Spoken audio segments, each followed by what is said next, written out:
Bonjour, bonsoir à tous. Donc, je ne sais pas si vous connaissez monsieur, il s'appelle Alain Bauer.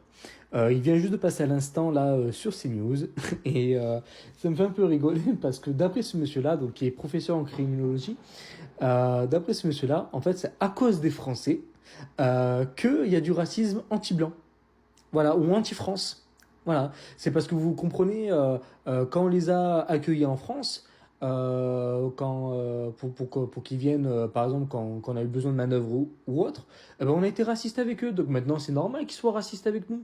Mais je suis désolé. Alors déjà d'une, je connais pas cette époque-là parce que moi personnellement, je suis trop jeune pour dire cette époque-là. Mais quand même, ils ont quand même eu un logement au rabais en France. Parce que si c'était dans les HLM ou des trucs comme ça, ils ont eu quand même des logements pratiquement neufs souvent et à des prix qui battent toute concurrence. De plus, ils avaient un travail. De plus, ils ont eu les papiers français. De plus, ils ont eu quand même aussi la CMU, enfin l'aide médicale. Donc c'est pas assez pour eux d'avoir eu tout ça. Parce que sans parler aussi que quand nous sommes allés coloniser leur pays, euh, souvent leur pays, il y avait pratiquement rien dedans. C'est nous qui avons investi de l'argent dans leur pays pour construire des hôpitaux, pour construire des routes, etc. Donc voilà, d'après ce monsieur, c'est à cause de lui donc qu'il y a du racisme anti-blanc et anti-France. Moi, je suis pas du tout d'accord. Voilà. Je pense que pour moi, c'est la haine des parents qui a continué et qui a fait, en gros, un héritage de haine, tout simplement. Un héritage de haine, sans compter aussi tous les rappeurs, les machins qui ont craché sur la France, alors que même eux, quand ils vont dans leur pays d'origine, ils ouvrent pas un bec. Hein. Là, par contre, ils font rien. Et même souvent dans leur pays d'origine, ils sont certains rejetés parce que justement, ils sont pas réellement de ce pays-là. Ils sont français à la base de la base. Donc voilà,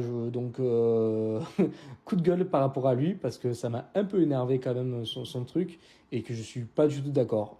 S'ils ont la haine anti-France, c'est à cause déjà d'eux, éventuellement de ceux qu'ils écoutent, ceux qui regardent, excusez-moi, éventuellement de leurs parents, s'ils ont la haine anti-France, etc. Mais en tout cas, c'est pas à cause des Français. Il faut arrêter de mettre tout sur tout, tout le temps sur le dos des Français. C'est hallucinant, quoi. Hallucinant. Moi, je suis désolé, ma mère m'a élevé seul. J'ai pas eu vraiment de père. On était quand même plusieurs à la maison. J'ai un frère et deux sœurs. C'est pas pour autant que même nous, avec peu d'argent, on a fini comme des racailles et à détester la France. Au bout d'un moment donné, il faut arrêter de trouver des excuses à ces gens-là et les combattre. Il faut tout simplement, ces gens-là, les combattre. Il n'y a pas d'autre moyen de le faire, il faut les combattre. Voilà.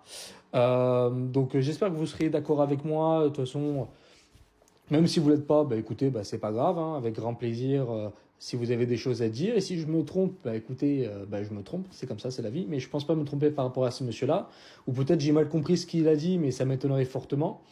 Donc voilà, n'hésitez pas à liker, partager et vous abonner à la chaîne TikTok, c'est très important pour le nombre de vues, pour moi personnellement, parce que c'est vrai, c'est toujours agréable de voir des personnes s'abonner et aimer les vidéos. Donc n'hésitez pas et force à vous, force à la France et à bientôt.